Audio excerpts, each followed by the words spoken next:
Sa English. Ano na siya pink color, dito na kami siya red.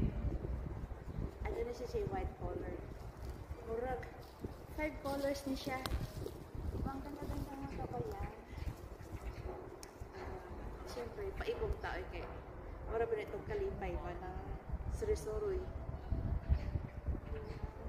Haba sa mo. Flowers everywhere. I love spring kasi apag spring season kasi daghang ka ng flowers manggawas. Ang ud.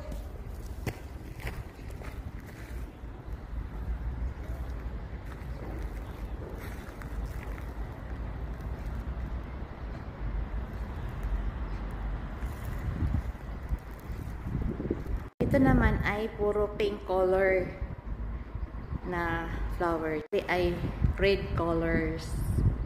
Red color. Happy, happy is the key.